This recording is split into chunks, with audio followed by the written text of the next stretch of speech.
Ya, terima kasih pemirsa Sultan TV, Anda masih bersama kami. Dalam bincang hari ini kita masih dibersamai oleh Pak Adi Miftahul, Direktur Eksekutif Kajian Politik Nasional. Kita masih bahas juga soal lobby politik Puan Airlangga, munculnya koalisi baru. Baik, Pak Adi, tadi ada waktu 15 bulan, Pak Adi melihat atau mungkin membaca ya sekilas bagaimana nih koalisi-koalisi partai politik yang memungkinkan. Ya, kalau kita melihat tahapan pemilu sih tidak sampai 15 bulan, praktis 1 tahun, karena kalau tidak salah 19 Oktober 2023 itu sudah penetapan penetapan capres-cawapres ya, praktis hanya 1 tahun begitu. Jadi untuk titik tolak hari ini saya kira sudah tidak berbeda jauh ya soal popularitas, elektabilitas, karena membangun soal elektabilitas saya kira tidak bisa instan. Makanya saya kira bahwa kalau berbicara matematis, memang Golkar, PDIP sudah koalisi. 2 kali periode Pak Jokowi ini sampai 2024 mereka sudah koalisi, gitu kan. Tetapi saya kira serangan isu-isu kepada misalnya Pak Airlangga soal yang baru mencuat misalnya, ini kan susah untuk menaikkan rating elektabilitas Airlangga, gitu. Begitupun Mbak Puan saya kira masih berkutat pada bagaimana popularitasnya yang masih rendah, elektabilitas. Jadi saya kira bahwa realitas hari ini dalam politik susah untuk bagaimana membuat mereka menaikkan popularitas dan elektabilitas dalam jangka waktu 1 tahun. Saya kira ini adalah PR yang berat sekali. Makanya saya berpikir bahwa tetapi dinamika, manuver, formula koalisi, saya kira memang ya sudah mulai saatnya begitu.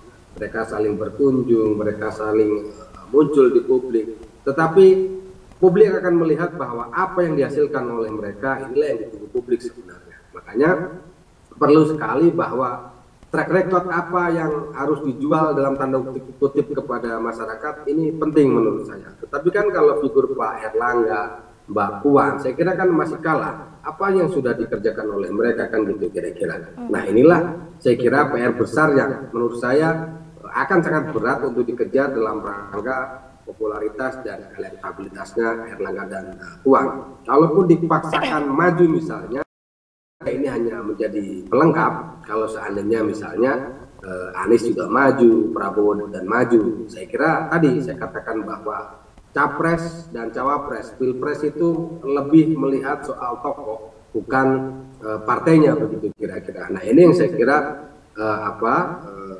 wajib yang harus diketahui kan begitu. Saya kira itu Mbak Dea. Oke. Mungkin Pak Adi boleh dikoreksi kalau tidak salah, Golkar juga ini sudah mendeklarasikan Pak Airlangga Hartarto untuk nyapres ya Pak? Ya. Tetapi kan saya kira deklarasi ini kan juga hanya sebatas deklarasi. Misalnya Prabowo dan Caimin, capres dan cawapres. Saya katakan hari ini, contohnya misalnya Anies juga rawan terjegal misalnya. Kalau seandainya dia tiba-tiba mengakui salah, saya kan sudah berjanji kalau Pak Prabowo nyapres, saya mundur, nggak bakalan nyapres. Ya, kalau misalnya Pak Prabowo nyapres, dia mundur, apa yang terjadi hari ini? Kan bisa jadi. Lagi-lagi saya kira dinamis sampai last minute ya. Tapi misalnya deklarasi ini kan untuk memompa semangat. Ya masa misalnya sekelas partai Golkar dia harus capresnya dari luar kan gitu kira-kira. Jadi ya saya kira deklarasi hanya hal yang biasa, tetapi pertanyaannya adalah laku atau tidak kan itu. Karena yang mengukur itu adalah publik. Diukur melalui apa? Melalui popularitas, melalui likabilitas, melalui elektabilitas. Itu kan penting. Nah, indikatornya apa? Dari beberapa survei yang sudah rilis kepada masyarakat yang menemukan ya nggak jauh dari Ganjar, Anies, Prabowo begitu kira-kira. Bahkan mohon maaf sekelas Mbak Puan saja kalau elektabilitasnya sama Bu Risma juga kalah masih kan gitu. Popularitasnya juga masih kalah sama Susi Pujiastuti misalnya. Banyak juga survei yang menyebut bahwa Mbak Puan paling-paling internal PDIP selalu berlindung bahwa ya militansi kader tidak berbasis survei. Tapi itu sah-sah saja lah.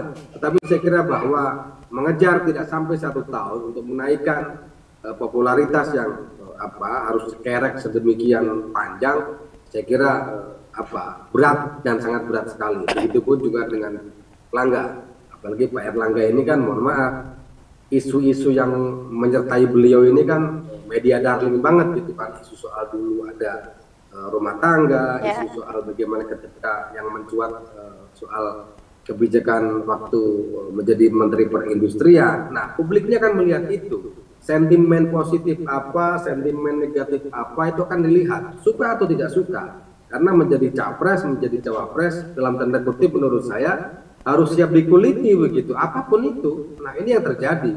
Apalagi kita kan semua orang sudah tahu, semuanya mempunyai teknologi informasi yang luar biasa. Orang gampang dengan mudah mengupdate soal peta politik kita gitu.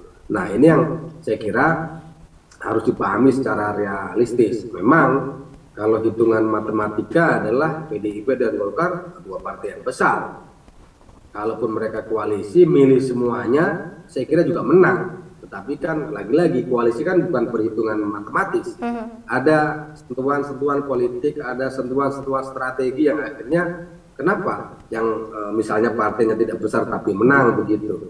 Atau contoh yang sekarang, kenapa koalisinya Pak Jokowi ini 90% confirm koalisi Indonesia Maju ini, kenapa kebijakan masih kadang-kadang tidak maksimal dikerjakan? Kan sebenarnya itu banyak kepentingan-kepentingan yang sekira